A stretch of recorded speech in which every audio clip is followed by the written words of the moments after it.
Hey, this is PA with Handheld News. I'm here in Chicago. We're actually Hazelcrest. Getting ready to introduce you to two producers. One is not from Chicago, but he lives in the Chicagoland area now. And one is born and raised right here in Chicago. So, we got Major 7th, we got ILL Brown. I got a lot of questions to ask y'all. But, by this being Chicagoland, and y'all trying to get out, most people think of Kanye first. So I'm trying to let people understand that it's more than just Kanye in this town. So, first of all, you can jump in, either one of you. How'd you get started? Man, you can go first. Go ahead. Man, really, what started me doing beats was a lot of these Hollywood-ass producers. I will not say any names, but you know who you are. That's like being phony about the whole process about acquiring tracks and shit. Like, Chicago producers have a bad tendency to talk to you like you just left a set of TRL and they don't want to work with you on price. Like, I ain't never one of them dudes that's trying to get over and get nothing for free, but they would be like, yeah, you know, yeah, I got you, man, I can hook this beat up for you, you know, that'd be 10 grand. I'm like, motherfucker, that's a student loan. Nigga, I'm going to school with that beat too and shit. So after that, man, you know, I just started, you know, messing around with producing, man. Like, first machine I really even fucked with was like a Roland TR-808. And we made like 20 beats, me and my cuz DC. They all sounded the same and shit, and we just gave up at that point, but I ended up diving back into it at a later time and shit. You know, I grew up in Indiana, so the opportunity is like cutting to a fourth, you know what I'm saying? When you're growing up there is no opportunity for music. But I grew up on the, you know, I was the band geek, man. I was in the band, you know what I'm saying? So I love music off GP. But I heard Cream. Cream fucked me up. When I heard Cream, I said, yo, I'm about to get busy, you know what I'm saying? So the RZA is my all-time favorite. So when it was a stage when I ain't listening to nothing but Wu-Tang, and that's just that grimy, old school, 93, 94, late 90s, mid 90s hip-hop. That's what got me going. So, you know, it's the RZA, and you gotta, you know, I mess with Pete and Dre and Jay Dilla and even Timbo, like everybody, man, all the greats, man. All right, what about you, Il? I guess mainly, man, nigga that really intrigued me to want to do beats was Eric Sermon. Like, I used to break niggas' leaves and shit, go get them EPMD tapes, and I'd be like, man, this nigga shit is so funky. Man, I was a young type with this nigga shit. Like, this shit funky. Stealing my brother's tapes and shit. Definitely Dre, man. One of the first few tapes I bought was fucking DOC, the Formula and shit. Dre was going berserk on the production on there. Pete Rock, definitely, man. Him and DJ Premier. I forgot Primo. Sorry about that. Can't forget Preem, man. And of course Dilla, man. Rest in peace. Crazy, man. Jay Dilla was what really got me thinking on some, man, there's no limits to what you can do with a low pass filter and shit. Word up. So yeah, that's what influenced. A lot of our influences are the same, man. Yeah, that's why the shit be knocking, man. That's what's up.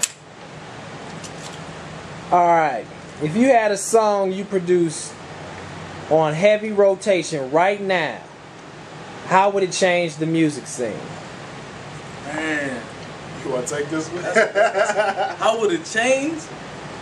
That's a good question. First of all, man, it would be a shot of adrenaline, man. It would be diverse. It would be something totally opposite of what you hear on the radio, because we all know we in an era where everything is recycled.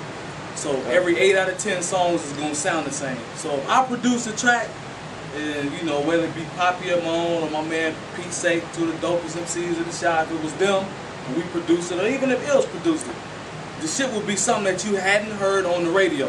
It would be fresh, it would be innovative, it would be different. Definitely. So that's what it would be. I can't speak for ILL's, but that's what I think it would be. Yeah, same. I'd have to definitely, same what Major just said, man, I have to give something out of the ordinary, man, because everything that's changed the game is cliche as that shit sounds, it's always way left field of what's popular. Like, the soul beat shit was all over the radio when Kanye got hot. Everybody was like, I remember being in the record shop, my homie Vest 120, shout out to Origin and shit. And this little young nigga ran up on us, man. Now, niggas is 30 and almost 30 and shit. So this little young nigga ran up on us, was like, hey man, do you know where the soul records are? We was looking at this little nigga like, why do you want soul records, you 15-year-old motherfucker and shit? Your soul is like Al B. Sure and shit. So we was puzzled. And he was like, yeah man, I'm just trying to make some stuff that sound like Kanye. Man, and we have to drop some science on him. Like, man, you want to make some shit for yourself, or you want to make something that sounds exactly like Kanye so you can get in line with the rest of the niggas that's doing that. Like, shout out to who he was, just one of his influence, man. RZA was the first nigga I heard that was just like letting the soul records just breathe. Like, damn, is that the shit I saw on the Mac and shit? Like, oh shit, letting it go. So, you know, man, it'd definitely be left field because, man, every song on the radio now got the same exact formula now. Are you frustrated with the way the music industry works? That's not even a good question. That's how much time you got? Right. Not a lot, so be concise. Basically, the way the industry is now, it's set up for the rich to get richer, and there's no artist development. Period. A&Rs, what the fuck do y'all do? I'm still trying to figure it out. I'm just saying, man, cause like, first things first, man. All the dope dealers, man, I ain't knocking nobody hustle and shit, but the whole shit about a demo tape is dead. Like, you fuck a demo now. You got to have posters, music, YouTube footage, MySpace page, and cake, and a Bentley already. Before you even get on.